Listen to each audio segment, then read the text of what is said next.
Il y a un peuple dans le sud du Laos qui s'appelle les Talying. Probablement, je ne le prononce pas comme il faut, mais ce n'est pas super grave. Ils sont environ 38 000 personnes, puis à cause de leur localisation géographique, ils sont passablement isolés. C'est sur un plateau, sur les montagnes, il y a plein de forêts. Ils sont isolés du reste de la population du Laos. Eux, leur religion, c'est l'animisme, donc ils mettent leur confiance dans les esprits. Les ancêtres ont une très, très, très, très, très grande part dans leur culte, dans leur vie. Les Talying, il y a quelque chose de spécial avec eux, c'est que leur langue n'est pas écrite. Ils parlent, mais ils ne l'écrivent pas. S'ils ne l'écrivent pas, ça veut dire qu'elle ne se lit pas non plus. Puis s'ils ne peuvent pas la lire parce qu'il n'y a rien d'écrit, ben la Bible ne peut pas être dans leur langue. Donc pour eux, c'est impossible de pouvoir lire la Bible. Il n'y a aucune église. 38 000 personnes, aucune église. Il n'y a aucun missionnaire connu qui travaille sur le terrain. Aucun. Aucun. En fait, il n'y a aucun croyant. 38 000 personnes. Non seulement il n'y a pas de croyants, mais ils n'ont pas accès à l'Évangile. Ils ne peuvent pas connaître Jésus parce qu'ils sont isolés, parce que la Bible n'est pas dans leur langue. Puis il faut parler leur langue, puis il faut y aller. La semaine passée, on a vu que nous avons été créés pour célébrer la gloire de Dieu, que tout ce qui respire loue le Créateur, l'Éternel. On a vu ça. On a vu aussi que nous avons été sauvés pour célébrer Dieu, afin que nous célébrions la gloire de sa grâce. Et le slogan de l'Église, Ensemble pour célébrer sa gloire, vient d'Éphésiens 1, parce que c'est la raison d'être du croyant. On a aussi vu que nous célébrerons la gloire de Dieu pour l'éternité. Et je vous relis un passage qu'on a lu la semaine passée. Apocalypse chapitre 5, verset 9. Et il chantait un cantique nouveau en disant, « Tu es digne de prendre le livre et d'en ouvrir les sceaux, car tu as été immolé. Et tu as racheté pour Dieu par ton sang des hommes de toute tribu, de toute langue, de tout peuple et de toute nation.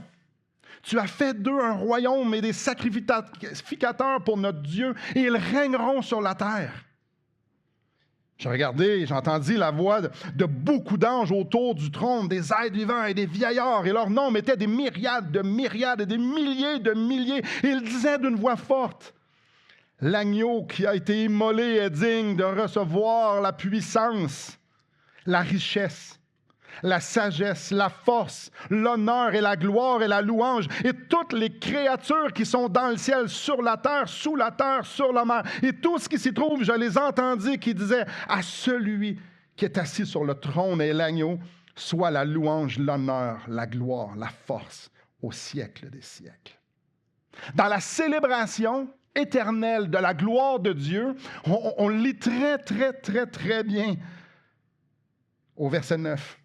Il va y avoir des gens de toute tribu, de toute langue, de tout peuple, de toute nation.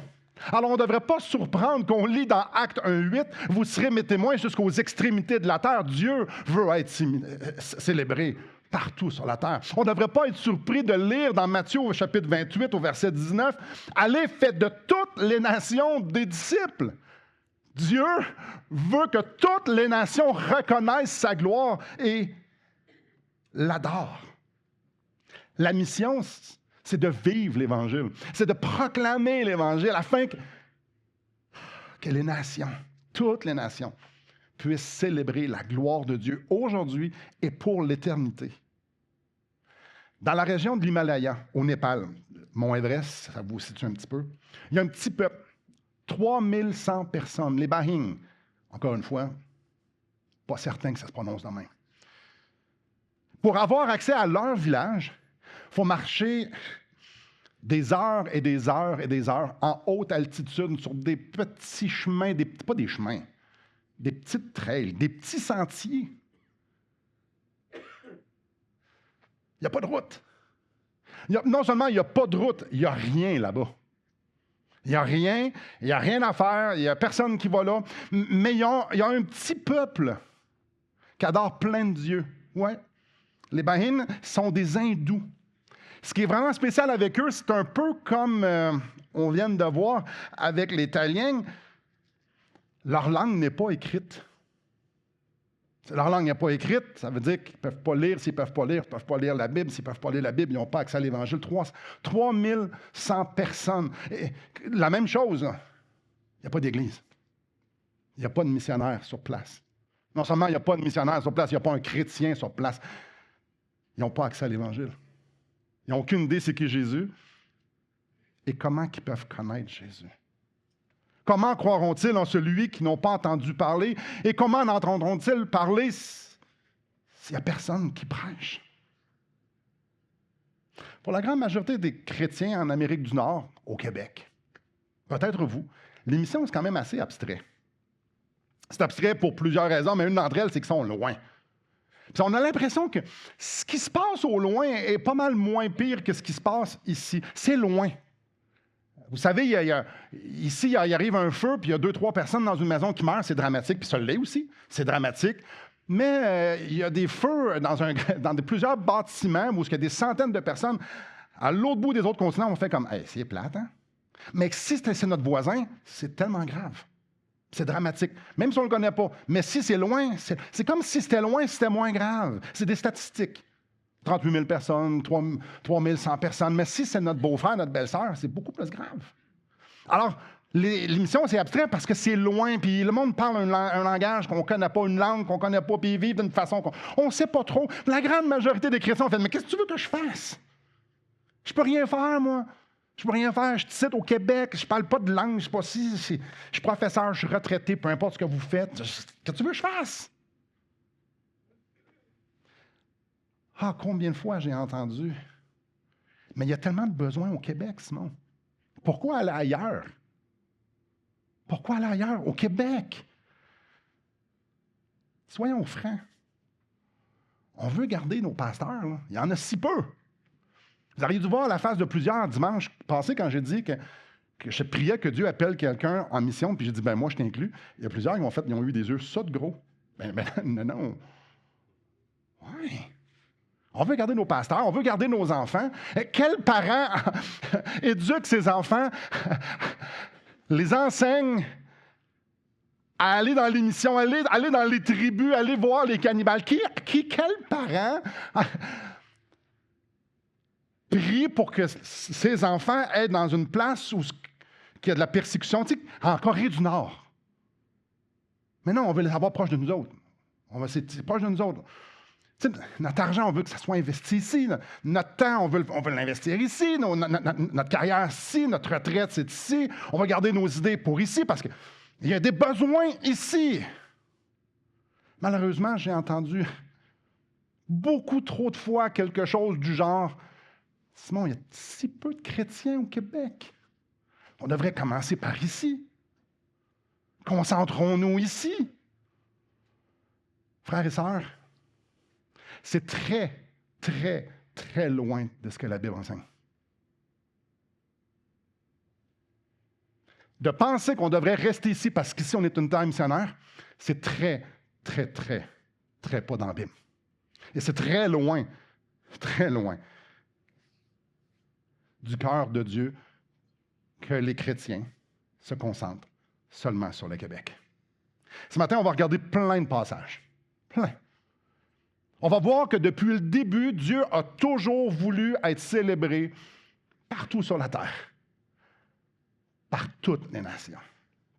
Donc, venez avec moi dans Genèse au chapitre 1. On commence au début. C'est dans le plan de Dieu, c'est dans le cœur de Dieu. Dieu veut être célébré partout, partout, partout sur la terre. Gardez toujours en tête que si tu n'entends pas parler de Jésus, tu ne peux pas être sauvé. Si tu n'entends pas l'Évangile, tu ne peux pas être sauvé. Parce qu'il y a juste un nom qui a été donné sous le ciel par lequel nous pouvons être sauvés, c'est Jésus. Genèse chapitre 1, verset 26. Puis Dieu dit, Faisons l'homme en notre image, selon notre ressemblance, et qu'il domine sur les poissons de la mer, sur les oiseaux du ciel, sur le bétail, sur toute la terre, et sur tous les reptiles qui rampent sur la terre.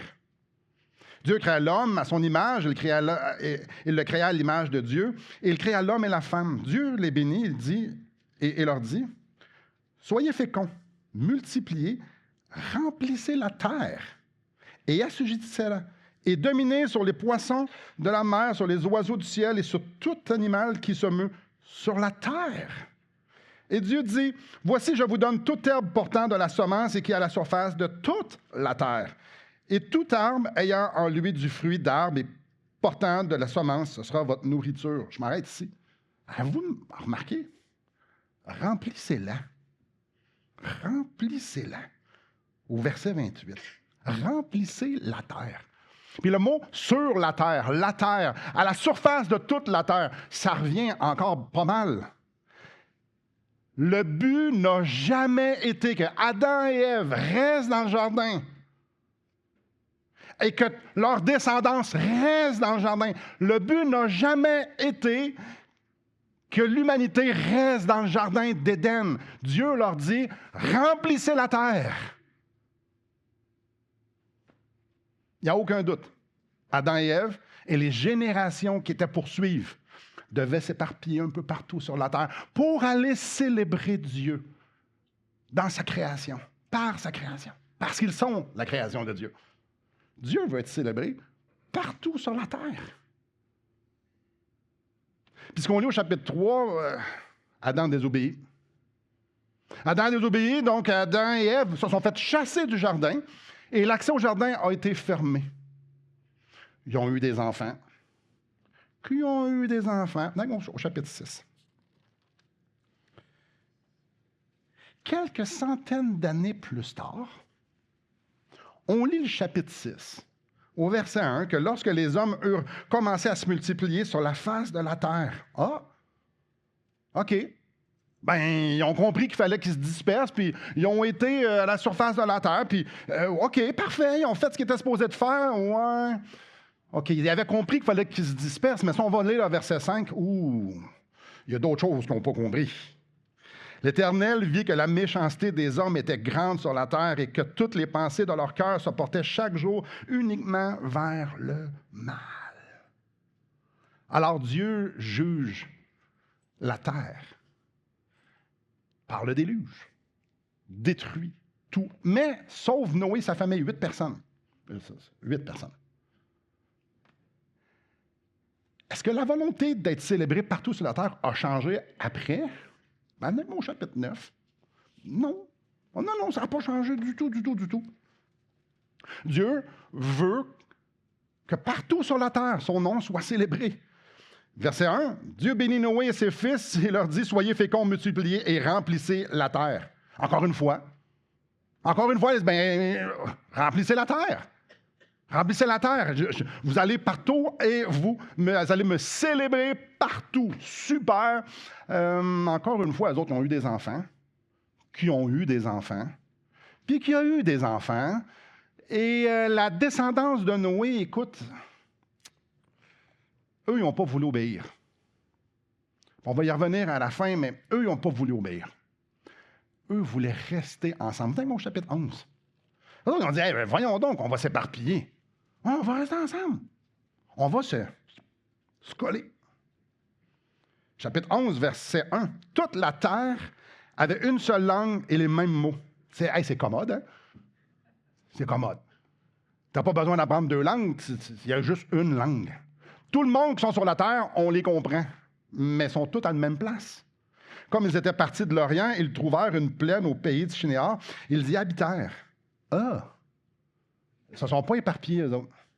Non. Allons voir le verset 4. Ils dirent encore, allons, bâtissons-nous une ville et une tour dont le sommet touche au ciel et faisons-nous un nom afin que nous ne soyons pas dispersés sur la face de toute la terre. Méchante crampe au cerveau. Oh là là!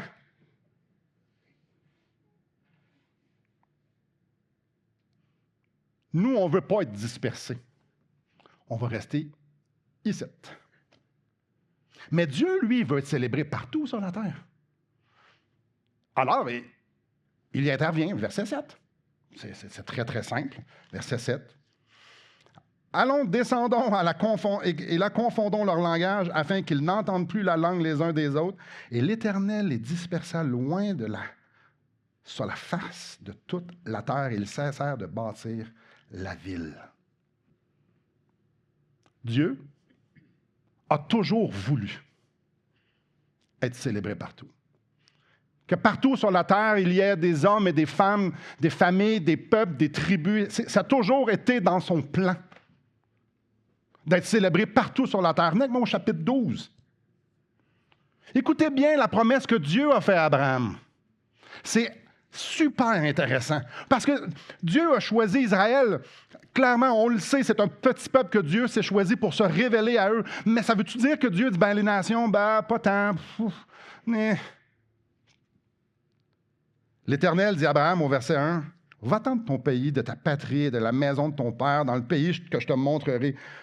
Je ferai de toi une grande nation, et je te bénirai, je te bénirai, je rendrai ton nom grand, et tu seras une source de bénédiction.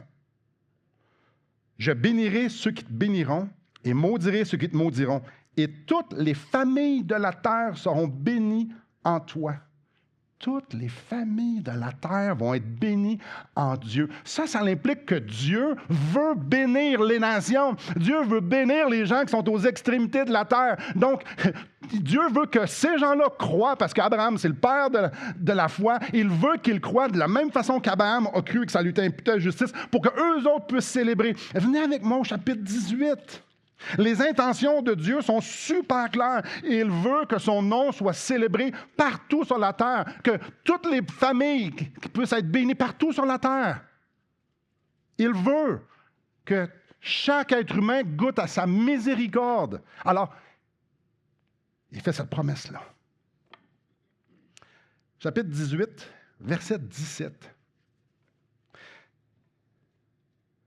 Alors l'Éternel dit, cacherai-je à Abraham ce que je vais faire? Abraham deviendra certainement une nation puissante, grande et puissante, et en lui seront bénies toutes les nations de la terre. C'est une chose qu'on doit se rappeler, c'est lorsqu'il y a répétition, ça veut dire quelque chose. Dieu veut bénir toutes les nations avec la connaissance de son nom. L'accessibilité à goûter au salut. Dans mon chapitre 22. Les répétitions sont importantes. Les répétitions, ça veut dire que Dieu est comme en train de prendre un surligneur, puis il fait comme... Chapitre 22, verset 18. « Toutes les nations de la terre seront bénies en ta postérité parce que tu as obéi à ma voix. » Est-ce que Dieu a un cœur pour les nations? Oh, Dieu veut être célébré par toutes les nations, partout sur la terre, maintenant et pour l'éternité. À un moment donné, le peuple d'Israël sont en Égypte. Moïse, c'est le leader. Et si vous vous souvenez, Moïse va voir Pharaon. Mais Moïse parle de la part de Dieu à quelques instants, à quelques fois à Pharaon. Et voici ce que Moïse dit à une de ces fois-là, au chapitre 9 d'Exode, ce qu'il dit à Pharaon de la part de Dieu. « Si j'avais étendu ma main et que je t'ai frappé par la mortalité, toi et ton peuple, en parlant des Égyptiens, tu aurais disparu de la terre. Mais je t'ai laissé subsister. Pourquoi? Afin que tu vois ma puissance et que l'on publie mon nom par toute la terre. » Dieu veut que son nom et les prodiges qu'il fait soit publié par toute la terre. Dieu veut que partout sur la terre, les gens sachent que l'Éternel est le Créateur, le seul Dieu, le Tout-Puissant et le Sauveur. Dieu veut ça. Et Dieu est clair avec Israël, ce qu'ils doivent faire. Mais peut-être que vous dites, ouais, Dieu s'est concentré sur Israël et les nations. Ouais, non, pas du tout. Pas du tout. C'est clair dans l'Ancien Testament que Dieu a un cœur pour les nations. Dans les psaumes, on le voit, ça résonne, ça brille. Dans le psaume 96, tournez pas, je vous le lis. Annoncer de jour en jour son salut, raconter parmi les nations sa gloire, parmi tous les peuples ses merveilles. Dieu veut que sa gloire et ses merveilles soient racontées parmi les nations. Je l'ai lu tantôt dans le psaume 67. Que Dieu ait pitié de nous et qu'il nous bénisse, qu'il fasse luire sur nous sa face. Pourquoi qu'on va être bénis? Afin que l'on connaisse sur la terre ta voix et parmi toutes les nations ton salut. Oh, Dieu est en train de dire, Israël, Israël, Israël, dites aux nations que je suis digne d'être célébré, que je suis digne d'être adoré, que je suis digne d'être célébré. Mais c'est pas juste dans les psaumes. Si on regarde les proverbes, pas les proverbes, si on regarde les prophètes, ça regorge de prophéties concernant les nations. Donc, Dieu est en train de révéler à son peuple la place des nations. Et aujourd'hui, on peut regarder ça et faire « Wow! » Les nations ont réellement une place dans le cœur de Dieu. Par le prophète Ésaïe, au chapitre 49, « Je t'établis pour être la lumière des nations, pour porter mon salut jusqu'aux extrémités de la terre. » Est-ce que Dieu veut que tout le monde entende parler de son salut? Au chapitre 45, « Tournez-vous vers moi et vous serez sauvés, vous tous qui êtes aux extrémités de la terre. Car je suis Dieu, il n'y en a point d'autre. » Il les invite à regarder à Dieu pour être sauvés à ceux qui sont aux extrémités de la terre. Au chapitre 66, « Le temps est venu de rassembler toutes les nations et toutes les langues. Elles viendront et verront ma gloire et elles publieront ma gloire parmi les nations. » Et là, je vous lance plein de versets, là. Mais il y en a des dizaines et des dizaines. Par le prophète Jérémie, « Éternel, ma force et mon appui, mon refuge au jour de la détresse. Les nations viendront à toi des extrémités de la terre. » Par Daniel, en parlant de Jésus, on lui donna la domination, la gloire et le règne. Et tous les peuples, les nations et les hommes de toute langue le servirent. Sa domination est une domination éternelle qui ne passera point. Et son règne ne sera jamais détruit. Tous les peuples, toutes les nations, tous les hommes, toutes langues. Israël, c'est ça qui s'en vient. Dans Malachie, le prophète Malachie, « Car depuis le lever du soleil jusqu'à son couchant, mon nom est grand parmi les nations. Et en tout lieu, on brûle de l'encens en l'honneur de mon nom, et l'on présente des offrandes pures, car grand est mon nom parmi les nations, dit l'Éternel, des armées. » Dieu veut être célébré par toutes les nations. Dieu veut être célébré en tout lieu. Il n'y a aucun doute qu'on part du début de la Bible jusqu'à la fin. Partout, on voit que Dieu veut être célébré par les nations. Alors, on trouve dans le Nouveau Testament, Actes au chapitre 10, écoutez, je vous le lis. Alors, Pierre, ouvrant la bouche, dit, « En vérité, je reconnais que Dieu ne fait point de favoritisme. » Ah, ça, c'est précieux. Parce qu'il est en train de dire ici qu'il ne faisait pas de favoritisme entre les nations et les Juifs. Au verset 35, il dit, « Mais quand toute nation, celui qui le craint, qui pratique la justice, lui est agréable. » Ah, est-ce que c'est beau? Dieu ne fait pas de favoritisme. Retenons ça juste dans un petit tiroir ici. Là. Dieu ne fait pas de favoritisme. Apocalypse 5, on l'a lu tantôt. Tu as été immolé et tu as racheté pour Dieu par ton sang des hommes de toute tribu, de toute langue, de tout peuple et de toute nation. Ça, c'est à la fin. C'est la fin, l'apôtre Jean. Regarde, ce qu'il voit, ce qui va arriver à la fin, c'est que du monde de partout sur la terre, de tous les temps, sont là, puis ils adorent. Puis, c'est dit au chapitre 5, mais j'ai écouté ce que ça dit au chapitre 7 d'Apocalypse. Voici, il y avait une grande foule de toutes nations, tribus, peuples et langues, et il criait d'une voix forte, « Le salut est à notre Dieu. » Tu sais, je parlais des répétitions. Chapitre 15 maintenant d'Apocalypse.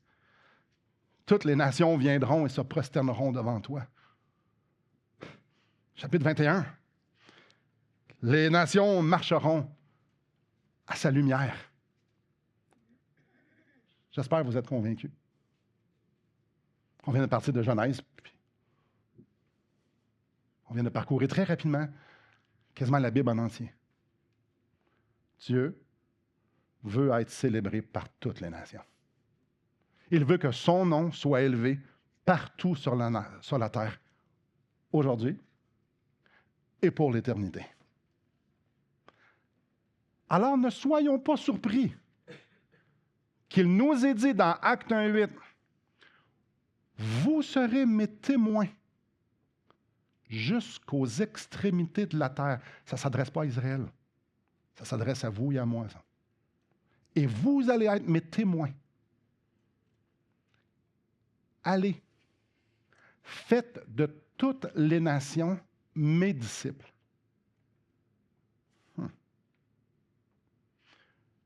Dieu veut que c'est racheté, vous et moi, à être témoigné aux nations, partout sur la terre, le nom le plus glorieux qui soit.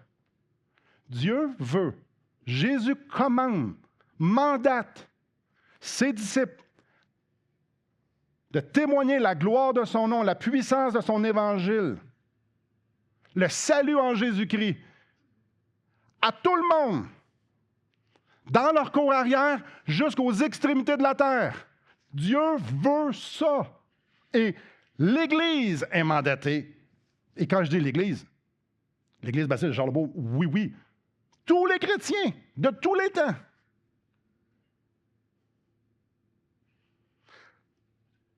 Il y a un lien ici à faire. Dieu, par la puissance de son esprit, met en nous un amour pour notre prochain. Oh, on peut leur donner à manger, puis c'est bon de leur donner à manger. C'est bien correct de leur donner à manger. Mais si j'ai l'amour de mon prochain et j'aime Dieu de tout mon âme, je vais vouloir que mon prochain connaisse Dieu parce que le seul vrai bonheur, c'est qu'il te connaisse, toi, le seul Dieu. Alors, aimer mon prochain, en haut de la liste, c'est de leur faire connaître celui que j'aime le plus par-dessus tout, Dieu.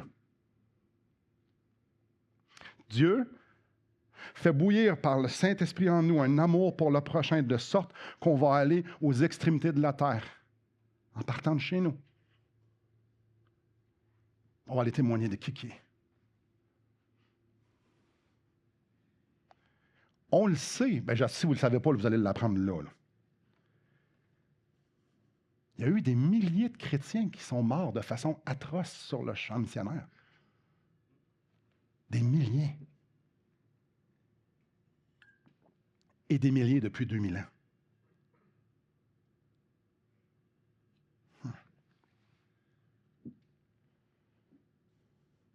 Frères et sœurs, nous croyons ici que Dieu est souverain sur toute chose, qu'il est dans les cieux et il fait ce qu'il veut. Nous croyons que c'est lui qui dirige ce qu'on ressent là, comme mal ou bien. Nous croyons qu'il est souverain, qu'il règne. C'est ce qu'on croit ici que la Bible nous révèle, c'est que Dieu est souverain sur toute chose. Ça devrait commencer à vous enquiquiner si vous faites les mathématiques. Ou vous emmenez à une place qui n'est pas le fun à aller. Alors, nous sommes convaincus. Ou le sommes-nous? Que Dieu veut à un tel point être célébré jusqu'aux extrémités de la terre, que le nom de Jésus soit élevé par toutes les nations. Il veut tellement être célébré par toutes les nations qu'il a souverainement dirigé nos frères et sœurs à des endroits où est-ce qu'il offrirait leur vie pour la gloire de Christ. Oh! Ça vient malaisant tout d'un coup. Je le répète d'une autre façon. Si Dieu, et on croit qu'il l'est, est souverain sur toutes choses, et que c'est lui qui dirige, ça veut dire que nous sommes convaincus que Dieu dirige des gens à aller à des endroits où est-ce qu'ils vont mourir pour faire en sorte que ces peuples-là, ces tribus-là, puissent être sauvés, puissent entendre parler. Dieu dirige souverainement ses enfants. Il veut tellement être célébré qu'il est prêt à diriger souverainement ses enfants pour qu'ils puissent apporter l'Évangile à des places où ils n'ont jamais entendu. Jim Elliot, un grand des missionnaires, martyr, qui est mort pour sa foi. Lui, il voulait atteindre une tribu, les Huaorani, en Équateur. Fait que lui et sa gang, on dit, ils doivent entendre l'Évangile. Il y a pas... C'est sûr, il faut qu'ils entendent. C'était hyper violent. En avion, vous avez probablement... C'est très connu. Puis là, il lançait des choses pour essayer de leur montrer qu'ils ne voulaient pas les tuer, qu'ils ne voulaient pas qu'ils étaient... Puis à un moment donné, ils ont senti que c'était assez sécuritaire. Ils leur faisaient des signes. Puis ils ont atterri. En 1956, Jim Elliot et sa gang se sont fait tuer en essayant d'atteindre une tribu. C'est Jim Elliot qui a dit « Il n'est pas insensé, celui qui abandonne ce qu'il ne peut conserver en parlant de sa vie, afin d'acquérir ce qu'il ne peut pas perdre. » William Wycliffe, lui, est mort en 1536. C'est un traducteur de la Bible en anglais. Puis si vous avez 1536, ça brassait pas mal. Ouais. Il s'est fait étrangler puis brûler. David Livingstone, lui, c'est un missionnaire en Afrique qui est mort en 1873. Ça a brassé pas mal toute sa vie. Il avait plusieurs maladies. Il était très souffrant. Ils l'ont découvert dans sa hutte, à genoux, en train de prier. Il est mort en train de prier à genoux dans sa hutte. Très malade, en Afrique. Adoniram Johnson, peut-être vous dites, lui, je ne l'ai jamais entendu. C'est spécial. C'est le premier missionnaire américain à aller outre-mer. Adoniram Judson.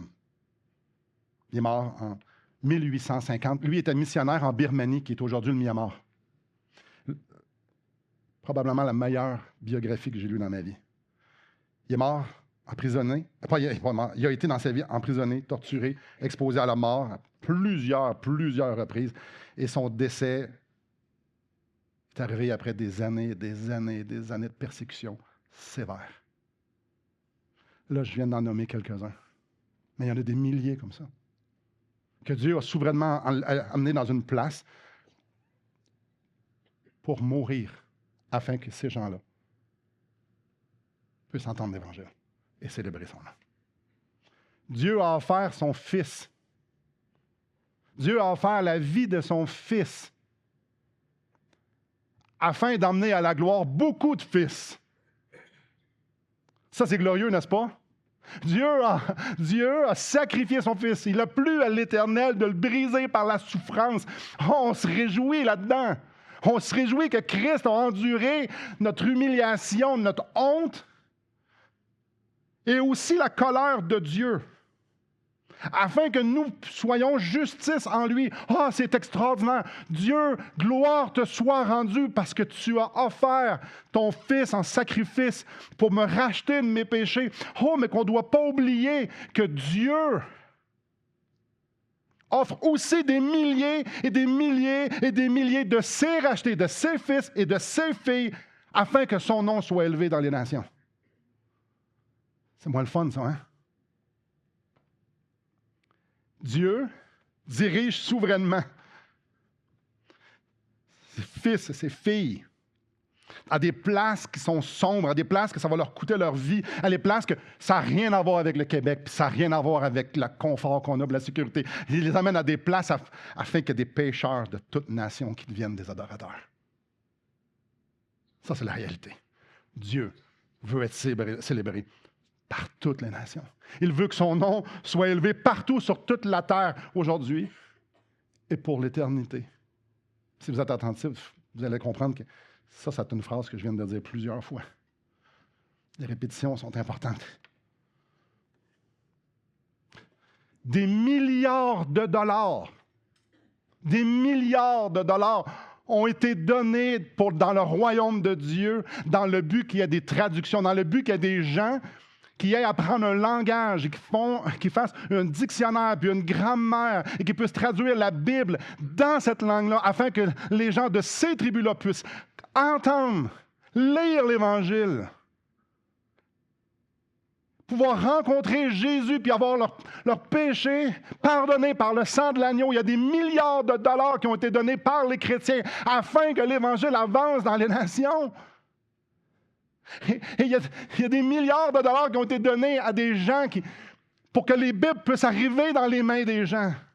des missionnaires qui ont été implantés des églises. Frères et sœurs,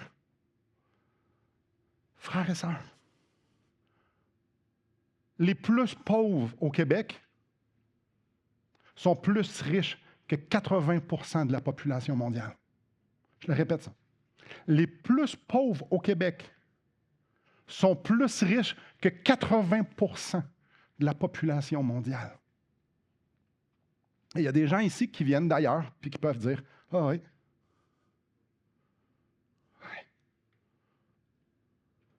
Ah, ça m'indispose de dire ça. Ça m'indispose.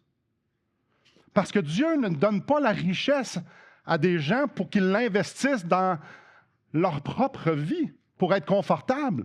Si nous avons reçu la richesse, si nous sommes au Québec aujourd'hui en 2026, c'est pour que notre argent serve à célébrer sa gloire parmi les nations. Parce que tout à propos de nous, que de création, salut, tout à propos de nous, c'est pour célébrer alors notre argent aussi.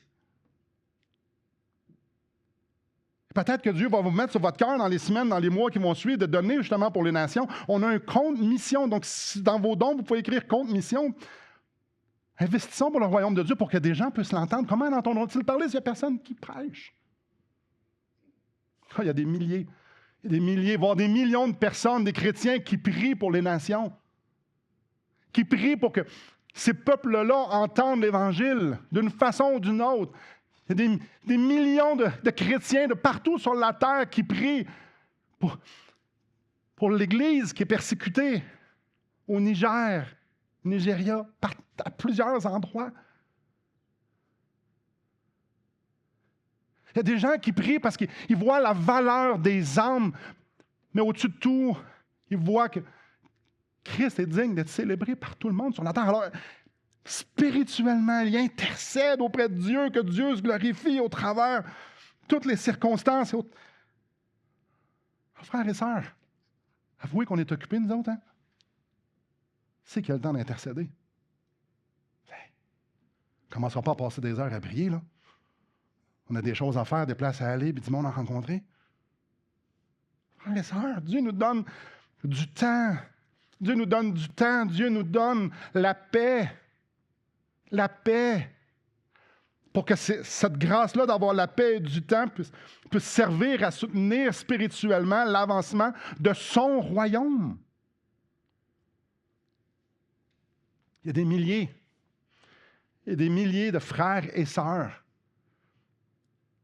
qui vont dans les nations avec leur travail séculier. Je donne un exemple. Qu'à la place d'être professeur ici dans une commission scolaire, ils vont dire, ben moi, je vais aller à Dubaï. Pourquoi aller à Dubaï? C'est parce que c'est intéressant, parce que les pays fermés, comme le Yémen, comme la Somalie, où est-ce que personne ne veut aller là, ben devinez où est-ce qu'ils les envoient se faire éduquer? À Dubaï. Qui veut aller en Afghanistan? Mais il y a des étudiants afghans qui vont à Dubaï. Fait que si tu t'en vas professeur à Dubaï, ou ferblantier à Dubaï, ou peu importe ce que vous faites, puis tu t'en vas à Dubaï, ben tu vas avoir accès dans les universités à tous ces musulmans-là qu'il n'y a aucun témoignage, ou 0,01 ou 0,1% de la population qui sont chrétiennes. Ils viennent. Il y a des milliers de chrétiens qui vont dans ces endroits stratégiques-là pour avoir accès aux nations. Aïe, aïe! Il y a aussi des milliers de missionnaires qui implantent des églises, qui apprennent des nouveaux langages, qui implantent des églises où il n'y en a pas, qui traduisent la Bible, qui forment des pasteurs. Aujourd'hui, les outils pour traduire une Bible, c'est extraordinaire. Ça prenait avant des années et des années et des années et des années et des années juste traduire un Nouveau Testament dans une langue. Aujourd'hui, ça prend des mois. Mais ça prend du monde qui y vont. Il y en a qui le font. Il y en a qui vont outre-mer dans ces endroits-là pour former des pasteurs. Parce que la théologie libérale ou la théologie de la prospérité, c'est un vent de marée et les gens adhèrent, les pasteurs adhèrent à une théologie qui n'est pas biblique, mais qui rapporte beaucoup d'argent dans leur poche.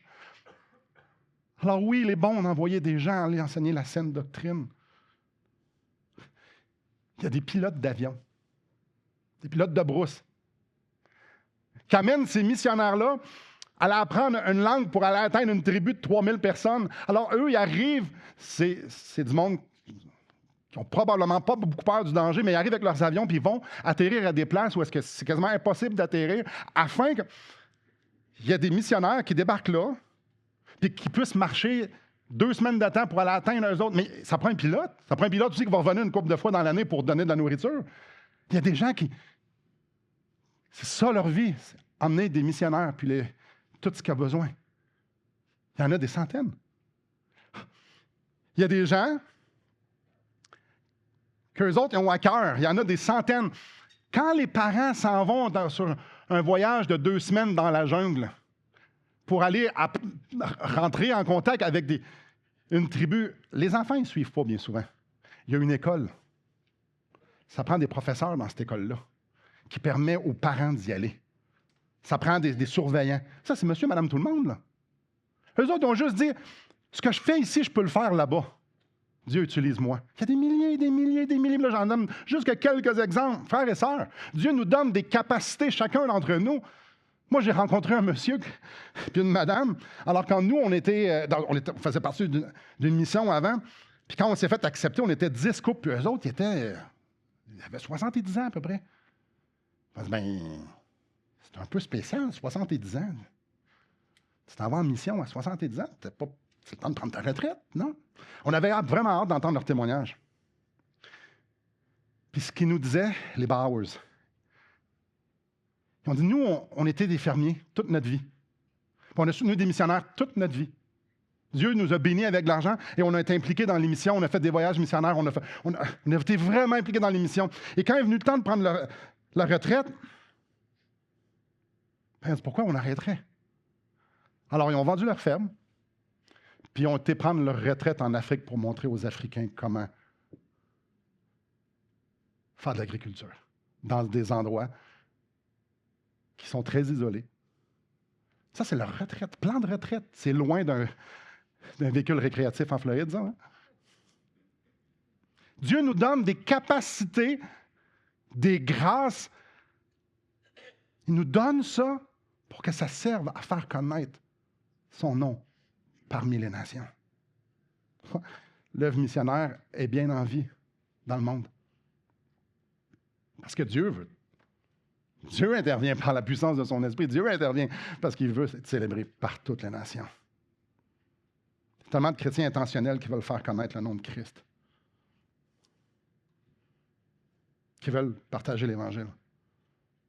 Il y a tellement de chrétiens qui ont une seule chose en tête, c'est avancer, d'être transformés en sainteté pour que leur vie puisse rayonner davantage le caractère et les perfections de Dieu dans leur entourage. Ils veulent que leur vie, ils avancent en piété, en repentance, en sainteté, par la puissance de l'Esprit, pour proclamer à tout le monde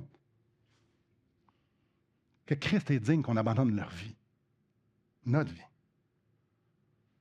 Frères et sœurs, Dieu nous donne la vie. Pour que cette grâce-là d'avoir le souffle de vie qu'on vient de prendre quelques fois dans la dernière minute serve à faire connaître son nom parmi les nations.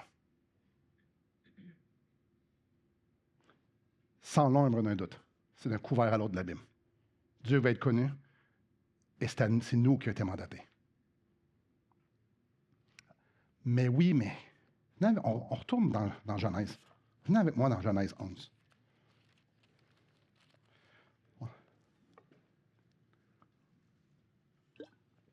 Oui, mais il y a des besoins au Québec. Simon, il y a des besoins au Québec. Il y a plein d'églises qui n'ont pas de pasteur. Oui, je connais les statistiques. Il y a même des endroits, là, il y a des villes, plutôt des villages au Québec où est-ce que à 50 km à la ronde, il n'y a aucune église évangélique. Il y en a. Il y a des déserts spirituels au Québec. Il manque de pasteurs au Québec. Oui. Il y a 1% de croyants au Québec. Oui. C'est une réalité, c'est vrai, super, génial, non, pas tant. Genèse chapitre 11. Toute la terre était une seule langue et les mêmes mots.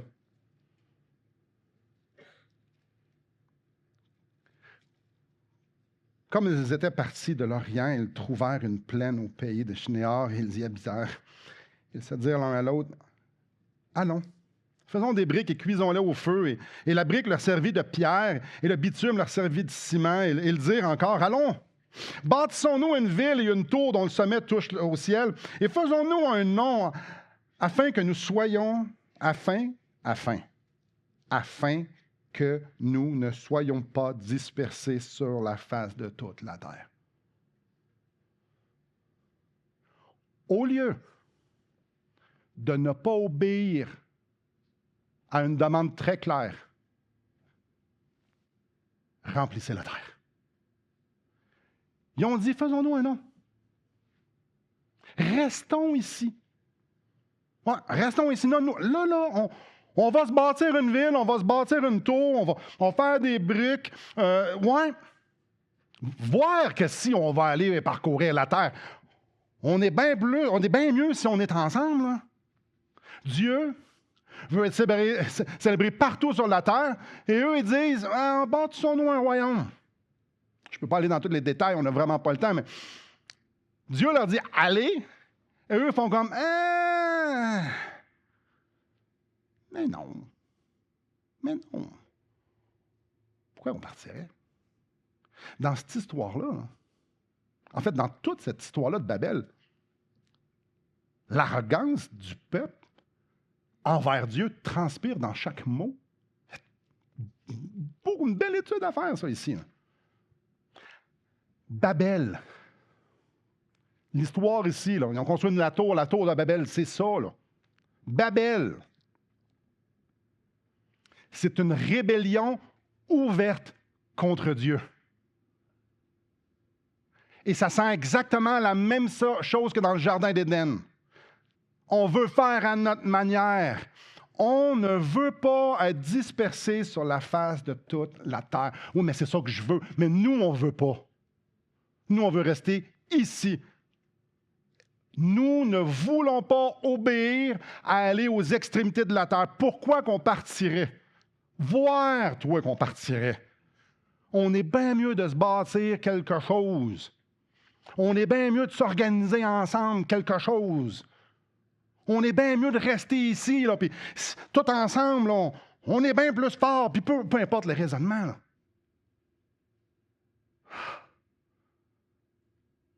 Ça va être glorieux. On se bâtit de quoi ici? Ça va être glorieux. On est bien, là? On va se faire un nom. C'est quel nom qui devrait être célébré partout sur la terre? Le nom de l'Éternel. Et eux, ils ont dit, c'est notre plan maintenant. Moi, je pense que c'est le même, ça devrait marcher. On va se faire un nom. Mon royaume. Babel, c'est le peuple qui dit, c'est mon royaume. Oui, le Québec a des besoins. Oui, le Québec a des besoins. Oui. Mais Dieu est clair. Vous serez mes témoins jusqu'aux extrémités de la terre. Allez, faites de toutes les nations des disciples. Ah non, moi, ça ne s'adresse pas à moi, ça. Mm-hmm. Dans ma version, ça s'adresse à tout le monde. Tous les croyants. Allez, faites de toutes les nations des disciples. Je nous parle, nous, là. Pourquoi on ne veut pas se faire disperser partout sur la terre?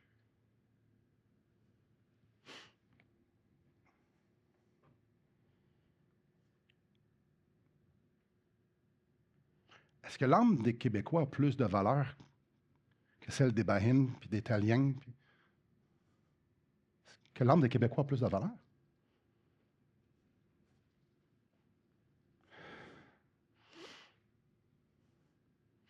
Pourquoi on n'a pas un feu brûlant qu'on a envoyé nos enfants là-bas? Puis d'envoyer qui Dieu appellera. Pourquoi on ne veut pas disperser sur la surface de la terre parce qu'on dit à nos enfants que c'est au Québec la meilleure place? Quoi? Pourquoi on ne considère pas d'y aller? Pourquoi on n'est pas en train de sonder le cœur de l'Éternel? On dit, Seigneur, tu veux-tu que j'y aille? Tu veux-tu que je fasse que le Seigneur, moi là, je veux y aller. Il faut qu'il y ait entendre parler. Comment ils vont l'entendre? Comment ils vont croire en celui qui n'ont pas entendu parler? Puis comment ils vont l'entendre parler s'il n'y a personne qui prêche? Envoie-moi, je vois ta gloire, comme Ésaïe dans chapitre 6, envoie-moi. Pourquoi? On ne veut pas être dispersé sur la surface de la terre. Si on envoie des missionnaires, moi, vous, ça va servir à quel royaume? Si on envoie nos enfants, nos jeunes et nos moins jeunes, si on envoie des retraités, qui va être célébré par les nations?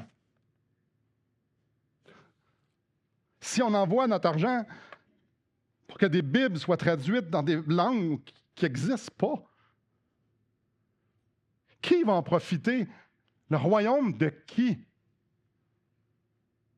Pourquoi on met autant d'emphase sur le Québec, sur nos besoins, alors que le monde se meurt sans Christ et que Christ n'est pas glorifié, exalté, célébré ailleurs? Pourquoi? Pourquoi? Parce qu'on travaille tous pour le même royaume. Puis on veut tous que ce soit un nom qui soit élevé, c'est le nom de Jésus. C'est ça qu'on va chanter pour l'éternité. C'est ça qu'on a été créés pour ça. On a été sauvés pour ça. C'est ça qu'on va faire pour l'éternité. Mais pourquoi on veut rester au Québec, dans notre petite vie, dans notre confort, dans notre zone de sécurité? Mais pourquoi? On n'a pas envie que notre vie complète serve à faire connaître son nom. Frères et sœurs, c'est pas à nous à décider ce qu'on fait avec notre vie. Arrêtons de dire aux jeunes qu'est-ce que tu veux faire dans la vie. Arrêtons de dire aux jeunes qu'est-ce que tu veux faire dans la vie. Faut que tu trouves un métier. Arrêtons de dire ça. C'est pas à nous de décider ce qu'on va faire avec nos vies. On n'est pas ici pour nous. On est ici pour lui. C'est de lui, par lui et pour lui que sont toutes choses. À Simon et à l'Église et à vous, soit la... Non, à lui soit la gloire et à lui seul soit la gloire au siècle des siècles. Pourquoi ceux qui sont en retraite, pourquoi vous avez travaillé toute votre vie? Pourquoi je suis en train de travailler, ceux qui travaillent? Pourquoi? À quoi ça sert tout ça? À quoi ça sert faire ce qu'on fait dans notre vie du lundi au samedi puis le dimanche après-midi? À quoi ça sert? Si ce n'est pas d'exalter, célébrer son nom ici et partout. Ce n'est pas à nous, frères et sœurs, de décider ce qu'on fait avec l'Église. Le mandat de l'Église, ce n'est pas nous qui le décidons. C'est celui qui dit « Je bâtirai mon Église ». Oh, frères et sœurs, les priorités de l'Église, ce n'est pas nous. Ah non! Le but, c'est pas qu'on ait un beau bâtiment, qu'on ait tout poli, que ça soit tout professionnel, que ça soit écœurant, que tout le monde ait la bonne température, que ça soit excellent, tout ça. Non, le but, c'est que Christ soit célébré parmi les nations.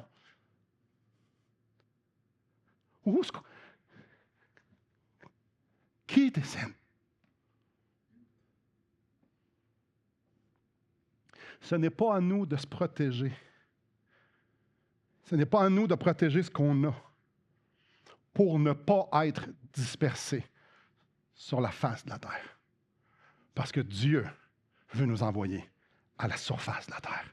Je bâtirai mon Église. Et le mandat de l'Église est très clair. Vous serez mes témoins jusqu'aux extrémités de la terre.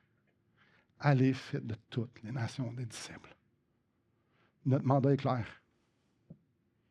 Que votre vie et ma vie, que nos vies servent à le faire connaître ici et partout sur la terre. C'est à ça qu'elle sert notre vie. Et ça, c'est un effort collectif. Non, mais moi, je ne peux pas partir.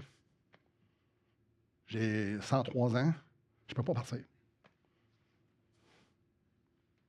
Il y a 3 sortes de chrétiens. Ça ne vient pas de moi. En fait, on envoie des jeunes depuis plusieurs années à Cross, une conférence au Kentucky qui parle justement des peuples non atteints et des missions. Ça vient de là. Il y a 3 sortes de chrétiens. C'est un effort collectif. Ce n'est pas tout le monde qui va partir, là. Dieu n'enverra pas tout le monde. Je pense. Mais il y en a qui vont partir. On veut qu'il y en a qui partent. Prions pour qu'il y en a qui partent. Que certains puissent ressentir cet appel-là d'investir leur vie pour la proclamation du nom de Christ parmi les nations. Mais il y en a qui vont rester en support pour que leur vie serve à ce que Christ, le nom de Christ, soit proclamé parmi les nations en supportant ceux qui y vont et en faisant le travail ici. Donc, il y a trois sortes de chrétiens. Il y a ceux qui partent, puis il y a ceux qui restent pour faire la job ici et pour supporter ceux qui partent.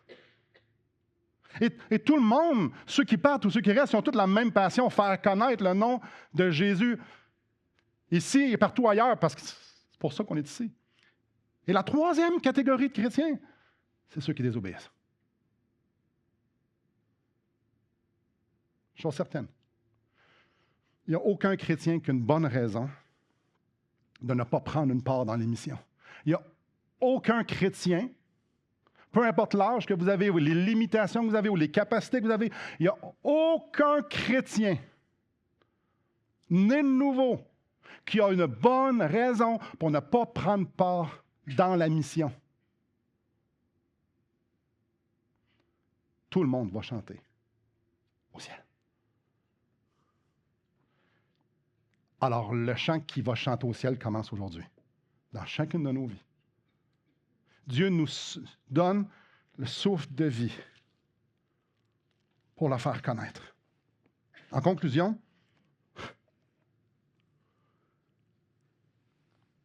c'est abstrait l'émission?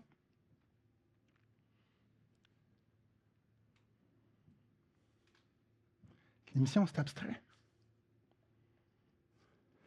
La mission est abstraite seulement pour ceux qui vivent à Babel.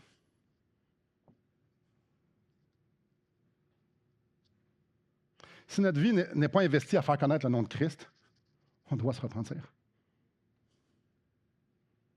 On doit se repentir. C'est simple.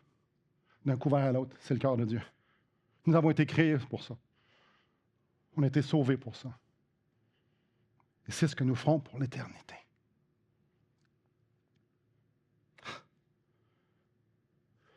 Tu es digne de prendre le livre et d'en ouvrir les sceaux, car tu as été immolé. Tu as racheté pour Dieu par ton sang des hommes de toute tribu, de toute langue, de tout peuple, de toute nation. Tu as fait d'eux un royaume et des sacrificateurs pour notre Dieu. Ils régneront sur la terre. Allez-vous être là? Oh oui. J'ai regardé et j'ai entendu la voix de beaucoup d'anges autour du trône, des êtres vivants et des vieillards. Et leur nombre était des myriades et des milliers et de milliers. Et ils disaient d'une voix forte, l'agneau qui a été immolé est digne de recevoir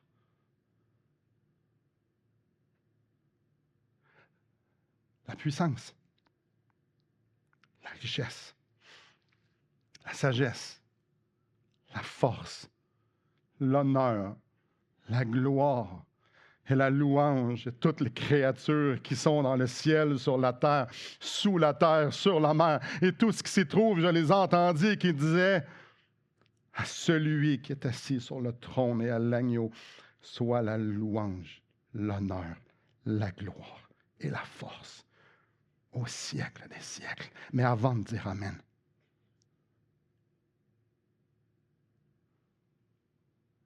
est-ce que notre vie chante ça aujourd'hui?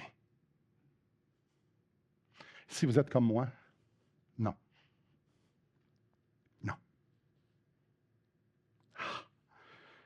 Notre Dieu ne se lasse pas de pardonner.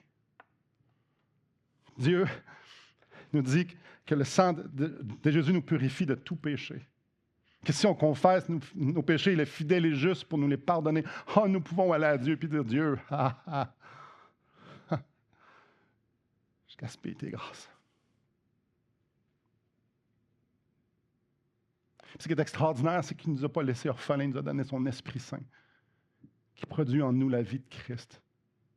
Que celui qui se repent, puis dit, Seigneur, viens, faire ce changement-là, je veux être là. Oh, Dieu répond à ces prières-là.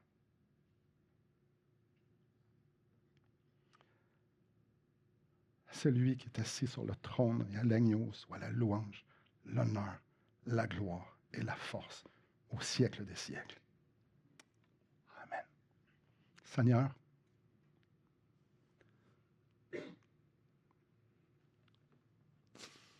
Dieu, tu connais mon cœur. Tu connais toutes les parties de ma vie, tous les mensonges que je me fais croire. Tu connais tout à propos de moi. En fait, tu connais tout à propos de nous. Tu connais tout à propos de tout. Seigneur, je confesse, à tellement d'endroits de ma vie, j'aime plus ma vie que je t'aime toi.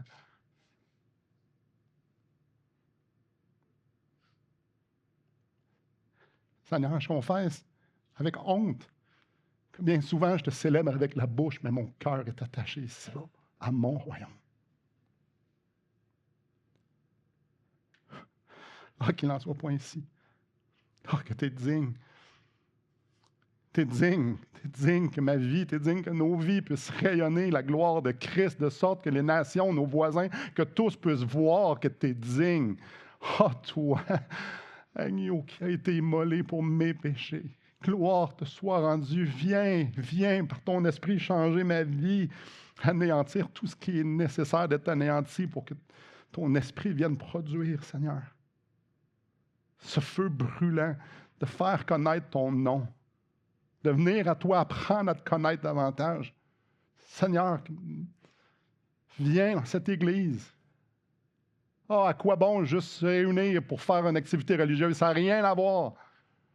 Tu le dis à Israël, qui va fermer les portes? Tu n'aimes pas ce genre de sacrifice-là. Ce que tu veux, c'est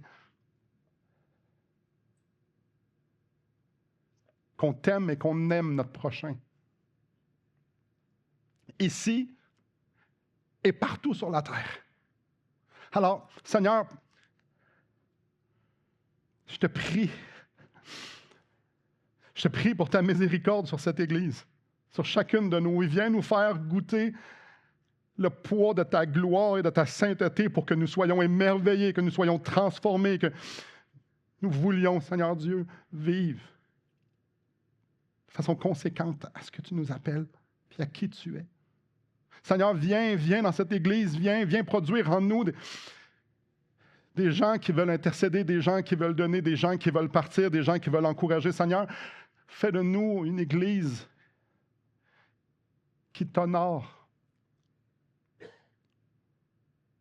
Parce que les missions sont dans ton cœur et on veut qu'elles soient dans la nôtre aussi. Seigneur, je ne sais pas où mes frères et sœurs sont. Toi, oui. Ça, c'est rassurant. Je ne sais pas. Je ne sais pas ce qui a été fait. Mais je te prie que tu le fasses pour la gloire de ton nom. Qu'on arrête de dire à nos enfants, puis aux autres, puis qu'on vive que c'est à propos de nous. Seigneur, donne-nous un cœur missionnaire parce que c'est ton cœur. À toi soit la gloire. À toi, Seigneur, Jésus, la gloire. À toi, Esprit Saint, la gloire. Aujourd'hui, dans ma vie, dans cette Église sur la terre, et pour l'éternité.